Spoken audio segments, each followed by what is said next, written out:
Hi అండి, నమస్తే. Welcome to Nirmala's home kitchen. ఈరోజు వీడియోలో నాటుకోడి పులుసు ప్లస్ దీనికి మంచి కాంబినేషన్ రాయలసీమ స్పెషల్ రాగి సంగటి, ఈ రెండింటిని సింపుల్ ప్రాసెస్ లో ఎలా తయారు చేసుకోవాలో చూపించబోతున్నాను. ఈ ప్రాసెస్ లో చేస్తే నార్మల్ గా చేసుకునే చికెన్ కన్నా కూడా చాలా టేస్టీగా ఉంటుందండి. ఈ నాటుకోడి పులుసు చేసుకోవడానికి ఫస్ట్ ఇక్కడ కేజీన్నర దాకా నాటుకోడి ముక్కల్ని తీసుకున్నాను. ఇందులో నుండి ఎగ్స్ ని లివర్ ని సపరేట్ చేసుకోవాలి. ఇవి నాటుకోడి ఎగ్స్ అండి. ఇవి త్వరగా ఉడికిపోతాయి కాబట్టి కూర సగం ఉడికిన తర్వాత వీటిని వేసుకోవాలి. వీటితో పాటు లివర్ ని కూడా తీసి పక్కన పెట్టేస్తున్నాను.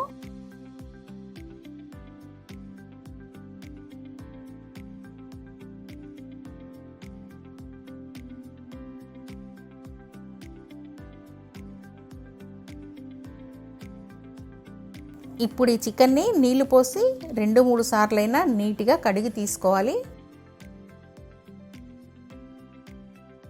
ఈ నాటుకోడి పులుసు చేసుకోవడానికి ముక్కల్ని ఇలా ఈ సైజు ఉండేలా చూసుకోవాలి. ఈ ముక్కల్ని శుభ్రంగా ఇలా వాష్ చేసుకున్న తర్వాత వీటిని ఇలానే మూత పెట్టి పక్కన ఉంచేసి ఇప్పుడు మీడియం సైజు ఉండే 3 ఉల్లిపాయల్ని ఇలా చిన్న ముక్కలుగా కట్ చేసుకోండి. ఇప్పుడు స్టవ్ మీద మట్టి పాత్రను పెట్టుకొని అందులోకి 2 పావుల దాకా ఆయిల్ని వేసుకోండి. ఆయిల్ హీట్ అయిన తర్వాత 5-6 పచ్చిమిరపకాయలను వేసుకోండి. చిన్న ముక్కలుగా కట్ చేసుకున్న ఉల్లిపాయల్ని వేసుకోండి. వీటిని గోల్డెన్ కలర్ వచ్చేంత వరకు ఫ్రై చేసుకోవాలి. ఉల్లిపాయల్ని ఈ విధంగా వేగేంత వరకు ఫ్రై చేసుకున్న తర్వాత ఇందులోకి 2 టేబుల్ స్పూన్ల దాకా అల్లం వెల్లుల్లి పేస్ట్ వేసి పచ్చివాసన పోయేంత వరకు ఫ్రై చేయండి. ఇప్పుడు ఇందులోకి 1 టీ స్పూన్ పసుపు వేయండి. ఇది కొంచెం ఫ్రై అయిన తర్వాత ఇందులోకి శుభ్రంగా కడిగి పెట్టుకున్నటువంటి చికెన్ ముక్కలను వేయండి. ఒకసారి అంతా కూడా కలిపేయండి.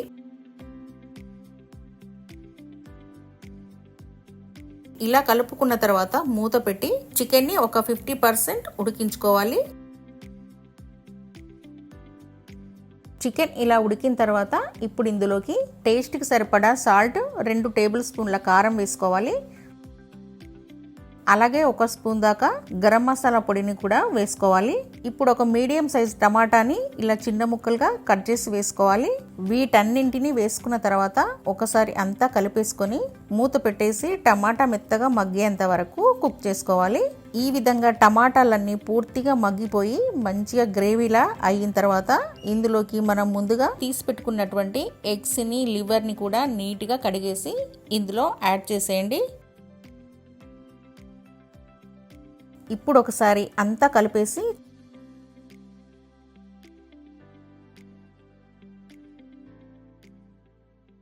చికెన్ని ఉడికించుకోవడానికి వాటర్ గ్లాస్తో 2 గ్లాసుల నీళ్లు పోసి మంటని మీడియం ఫ్లేమ్లో పెట్టుకొని చికెన్ని ఉడికించుకోవాలి. చికెన్ ముక్కలు సాఫ్ట్గా అయ్యేంత వరకు ఉడికించుకోవాలన్నమాట. సో అంతవరకు కూడా బాగా ఉడకబెట్టుకోవాలి.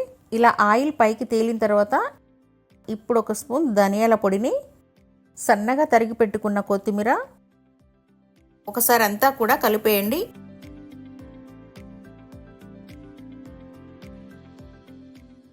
ఒకసారి సాల్ట్ సరిపోయిందా చెక్ చేసుకొని సరిపడా సాల్ట్ యాడ్ చేసుకోండి. అంతేనండి, నాటుకోడి పులుసుని ఈజీ ప్రాసెస్లో చక్కగా రెడీ చేసుకున్నాము.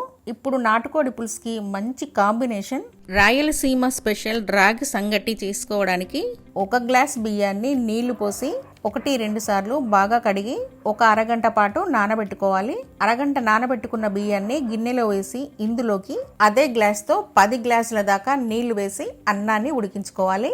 ఇప్పుడు ఈ అన్నాన్ని మధ్య మధ్యలో కలుపుతూ మెత్తగా ఉడికించుకోవాలి. 10-15 నిమిషాల్లో ఉడికిపోతుందండి. ఇదిగోండి, ఇక్కడ చూపిస్తున్న విధంగా మెత్తగా ఉడికిపోవాలి.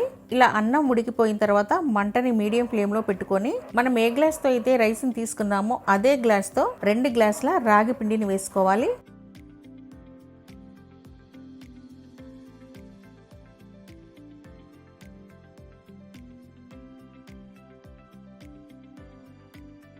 ఇలా పైన ఒక లేయర్ లాగా వేసుకొని మూత పెట్టి 3-4 నిమిషాలు నిదానంగా ఉడకనివ్వాలి. ఆ వేడికి రాగి పిండి చక్కగా ఉడికిపోతుంది.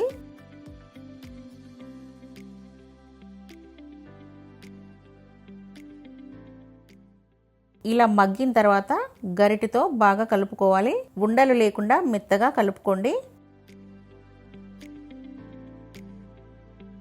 ఇలా కలిపిన తర్వాత మూత పెట్టేసి స్టవ్ని ఆఫ్ చేసేయండి. 5 నిమిషాల తర్వాత ఒక ప్లేట్లోకి నెయ్యిని అప్లై చేసుకొని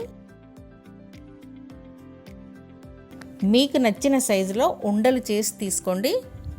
అంతేనండి, రాగి సంగటి ప్లస్ నాటుకోడి పులుసు సింపుల్ ప్రాసెస్లో రెండు కూడా చక్కగా రెడీ అయిపోయాయి. ఈ నాటుకోడి పులుసు ప్లస్ రాగి సంగటి ఈ రెండు కూడా మీకు నచ్చితే మీరు ట్రై చేశాక మీకు ఎలా కుదిరిందో మాకు కామెంట్ చేయండి. ఈ వీడియో మీకు నచ్చితే ఒక లైక్ చేసి మీ ఫ్రెండ్స్కి మీ ఫ్యామిలీ మెంబర్స్కి షేర్ చేయండి. మరిన్ని వీడియోస్ కోసం నిర్మలాస్ హోమ్ కిచెన్ని సబ్స్క్రైబ్ చేసుకోవడం అస్సలు మర్చిపోకండి.